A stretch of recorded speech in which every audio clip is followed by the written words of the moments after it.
Hello बच्चों, आप सबका स्वागत है ऑनलाइन पीकेएस क्लास पे। हम लोग क्लास 10th का इतिहास देख रहे थे, जिसमें हम लोग 2 वीडियो देख चुके हैं। ठीक है, जिसमें हम लोग राष्ट्रवाद क्या है ना, राष्ट्र क्या होता है, इसके अलावा बहुत सारे ऑब्जेक्टिव यानी अनेकों टॉपिक देख चुके हैं। आज हम लोग पार्ट 1 का यानी यूरोप में राष्ट्रवाद का है ना पार्ट 3 देखने जा रहे हैं। ठीक है ना, यानी उसी का भाग 3। चलिए देखते हैं बिना देर किए। सबसे पहले हम देखेंगे नेपोलियन युग। क्या देखेंगे? नेपोलियन युग, है ना। तो नेपोलियन युग कब शुरू होता है? 1804 से 1815 तक। 1804 से 1815 तक, है ना। तो देखिए नेपोलियन का पूरा नाम क्या था? तो नेपोलियन बोनापार्ट। क्या नाम था? Napoleon Bonaparte. यहां सिर्फ हम नेपोलियन लिखे हैं, लेकिन यदि आपके एग्जाम में आ जाए, ऑब्जेक्टिव में आ जाए कि नेपोलियन, है ना, नेपोलियन ऑप्शन में हो, नेपोलियन बोनापार्ट हो, तो जहां तक कि क्या लगाना है? नेपोलियन बोनापार्ट ही लगाना है, क्योंकि उसका पूरा नाम नेपोलियन बोनापार्ट था। ठीक है ना। 1804 में ये क्या बना?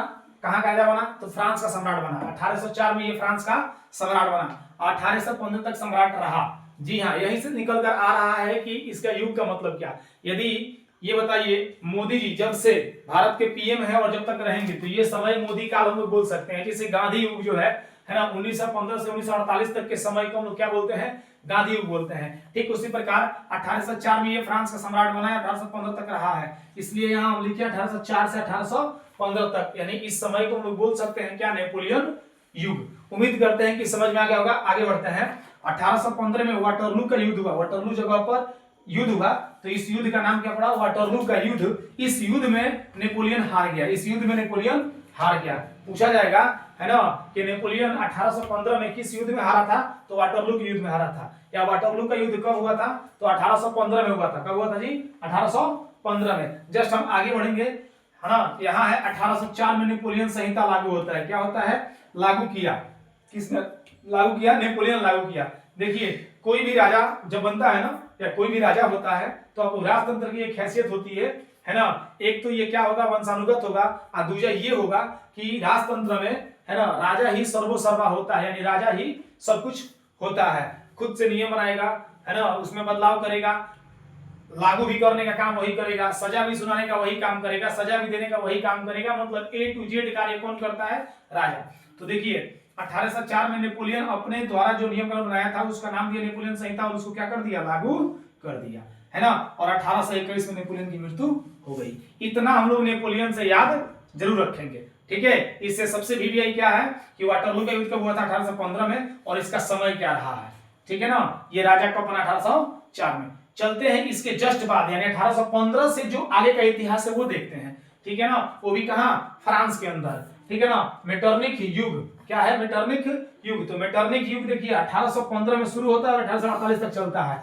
हाँ, यहां से एक चीज आप लोग को ध्यान देना होगा। 1815 हम कुछ देर पहले बोले थे, है ना, 1915 से क्या जी? 1915 से 1948 तक का जो समय रहा है, ये क्या रहा है? गांधी युग रहा है।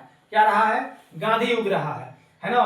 तो 1915 से 1948 तक। ठीक है ना। तो मेटरनिक युग का भी समय क्या रहा है? 1815 से 1848 तक, यानी 100 वर्ष का अंतर है। ठीक है। देखिए, पूछा जाएगा मेटरनिक कैसा था, है ना। तो घोर प्रतिक्रियावादी था। कैसा था?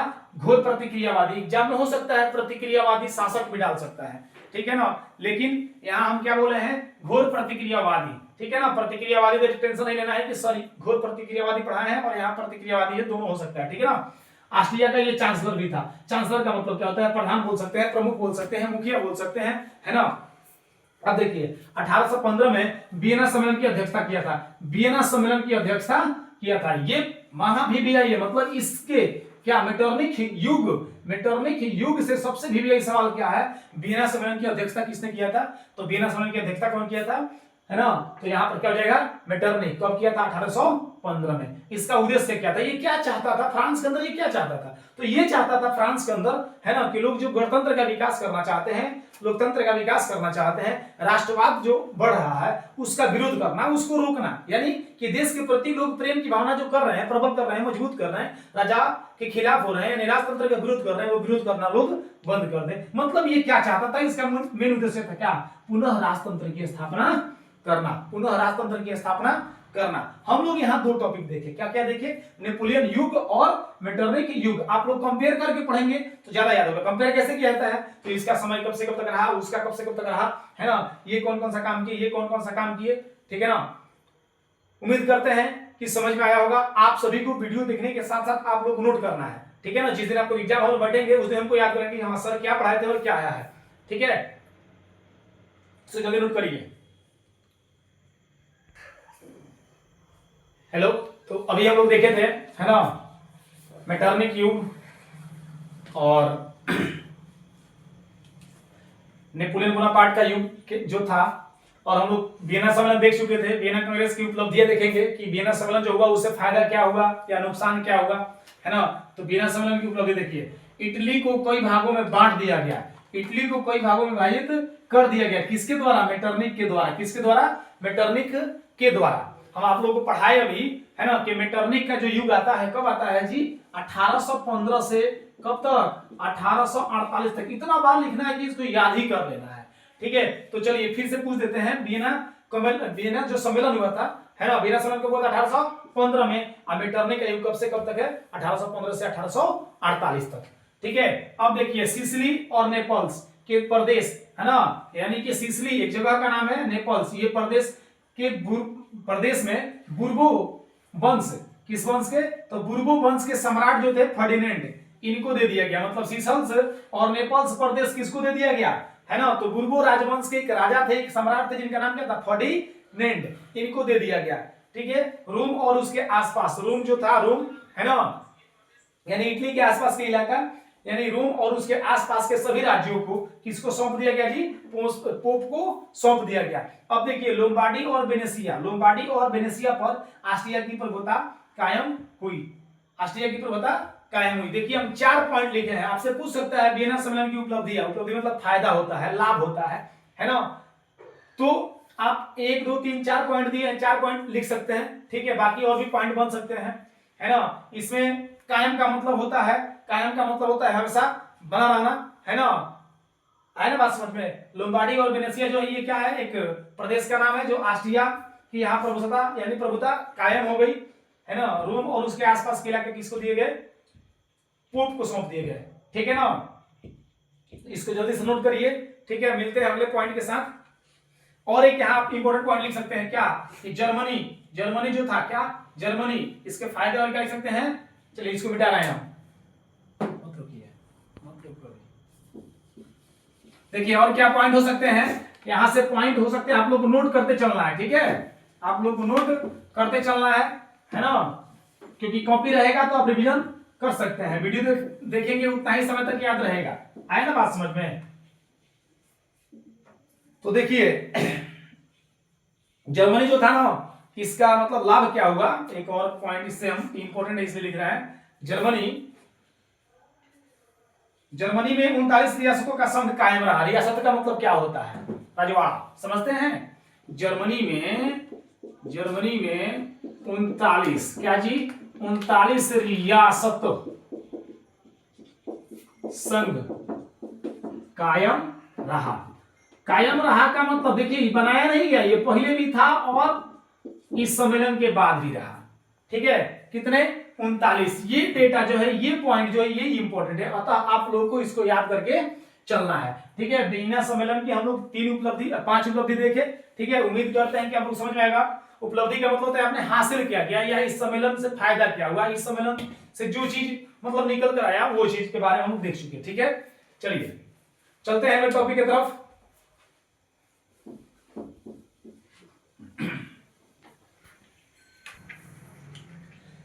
चलिए देखिए, अब हम लोग देखने जा रहे हैं 1830 के फ्रांसीसी क्रांति के कारण। यहां हम लिख दिए हैं VVI, है ना, यानी समझिए ये एग्जाम की दृष्टि से काफी VVI प्रश्न होगा, ठीक है ना। अभी हम लोग इसके कारण देखेंगे और इसके लाभ भी देखेंगे इसके जस्ट बाद, ठीक है। तो सबसे पहले क्या, कि मेटरनिक की प्रतिक्रियावादी नीति, है ना, मेटरनिक की प्रतिक्रियावादी नीति के कारण फ्रांस की क्रांति हुई थी। फ्रांस की क्रांति कब हुई थी, 1830 के फ्रांसीसी क्रांति, है ना। और चार्ल्स दशम द्वारा जनतंत्रवादी भावना, जनतंत्रवादी भावना का मतलब क्या होता है, जनता की भावनाओं का सपोर्ट करने वाला व्यक्ति, है ना, यानी जनता जो चाहती है उसके प्रति ये चल रहा है। लेकिन ये देखिए यहाँ पॉइंट हम लिखेंगे, ये पढ़ना चाहिए लेकिन कोई बात नहीं है। चार्ल्स दसम का निरंकुश शासन, निरंकुश का मतलब क्या होता है, निरंकुश का मतलब क्या होता है, दुराचारी अत्याचारी बता चुके हैं, जो जनता के प्रति मोह या भेद भाव मतलब ज्यादा रखे, मोह या प्रेम की भावना ना रखे, ठीक है ना। तो ये निरंकुश शासक, तो यानी पहले निरंकुश था, जनता ने जब आवाज उठाई तो ये क्या बन गया, जनतंत्रवादी बन गया, ठीक है। और इसके द्वारा अभिजात वर्ग व्यवस्था का विरोध करना, ये कारण यहाँ पे थे, ठीक है ना। हम लोग देखेंगे 1830 के फ्रांसीसी क्रांति के कारण, क्या देखेंगे, 1830 के फ्रांसीसी क्रांति के कारण देख लिए। अब देखेंगे इसका लाभ, मतलब इसका लाभ क्या हुआ, इससे फायदा क्या हुआ, ठीक है ना। आप लोग को नोट करते हुए चलना है, ठीक है। चलिए देखिए, अभी हम लोग देखे थे 1830 के फ्रांसीसी क्रांति के कारण, क्या देखे थे, 1830 के फ्रांसीसी क्रांति के कारण, है ना। अब हम देखेंगे परिणाम। देखिए इसको पढ़ने से पहले हम लोग एक सुंदर सा शायरी सुनेंगे, ठीक है ना। कुछ बच्चों का डिमांड है कि सर एक शायरी सुनाइए, ठीक है।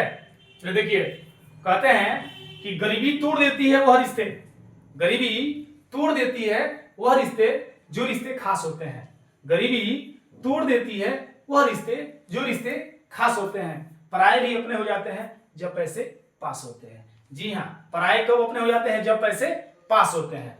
तो चलिए हम लोग चलते हैं अपने टॉपिक की तरफ, ठीक है। 1830 के फ्रांसीसी क्रांति के लाभ क्या हुआ, है ना। तो लाभ नंबर 1 है ना, कि अभी हम लोग देखे थे, क्या देखे थे कि चार्ल्स दसम जो था निरंकुश शासक था, उस निरंकुशता के कारण यहाँ पर एक फ्रांसीसी क्रांति 1830 में हुआ, है ना। तो ये क्या होता है कि इस क्रांति के कारण, है ना, लोगों ने जो क्रांति किया उस कारण से ये क्या हुआ, तो ये फ्रांस छोड़कर भाग गया, अपनी गद्दी छोड़कर भाग गया। तो कहां भागता है, इसका प्लान कहां होता है, तो ये इंग्लैंड भाग जाता है। कहां भागता है, इंग्लैंड। तो सबसे पहला हम लोग पॉइंट लिख सकते हैं, क्या लिख सकते हैं, है ना। तो लिखेंगे हम लोग चार्ल्स दसम का गद्दी छोड़कर, क्या जी, गद्दी छोड़कर, है ना, छोड़कर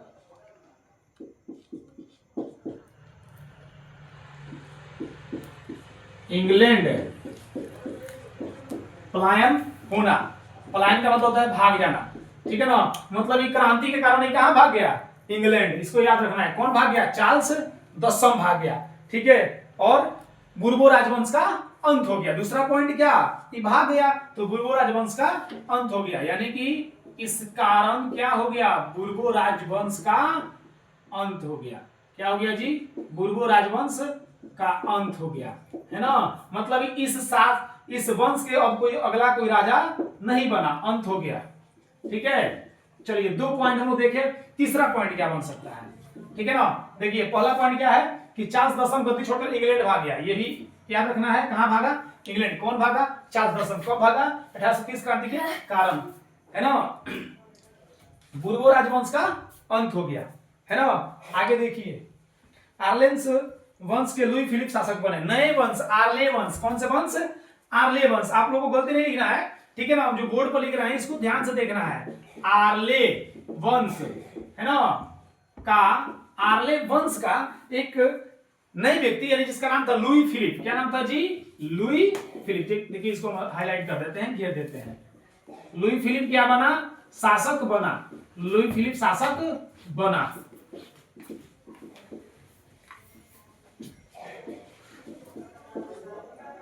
लुई फिलिप शासक बना, है ना। देखिए हम 3 पॉइंट देखे। अगला एक पॉइंट और लिखते हैं, है ना। मेटरनिक व्यवस्था को चुनौती मिली, मेटरनिक व्यवस्था को चुनौती मिली। हम लोग बड़े बड़े पॉइंट नहीं देखेंगे, ठीक है ना, बाकी भी पॉइंट बन सकते हैं, है ना। मेटरनिक व्यवस्था जो थी उसको चुनौती मिली, मेटरनिक व्यवस्था को चुनौती मिली, मेटरनिक व्यवस्था को चुनौती मिली।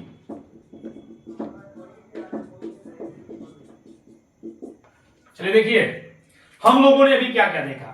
हम लोग 1830 के फ्रांसीसी क्रांति के कारण देखे थे, अभी लाभ देख रहे हैं, है ना। पटाख से हम एक बार समझा चुके हैं, फिर से समझिए। चार्ल्स दसम गद्दी छोड़ के भाग गया। कहां भागा जी, इंग्लैंड।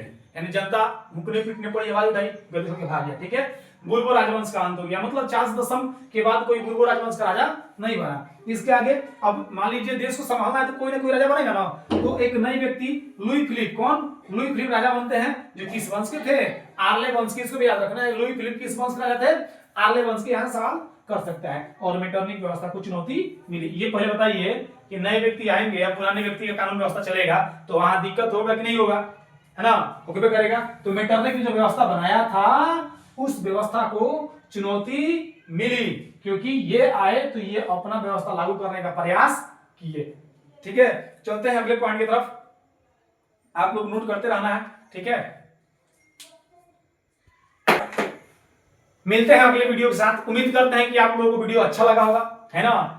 हम जो भी हम लोग पढ़ेंगे अपने ही भाषा में पढ़ेंगे, आप लोग लैंग्वेज को देख सकते हैं, इसको आप लोग लिखेंगे, समझेंगे। वीडियो को पूरा देखना है, अच्छा लगे तो अपने दोस्तों में शेयर करना है, लाइक बटन को जरूर दबाना है ना, चैनल को सब्सक्राइब कर देना है और कमेंट भी करते रहना है। ठीक है, मिलते हैं अगले वीडियो के साथ, इसके लिए थैंक्स।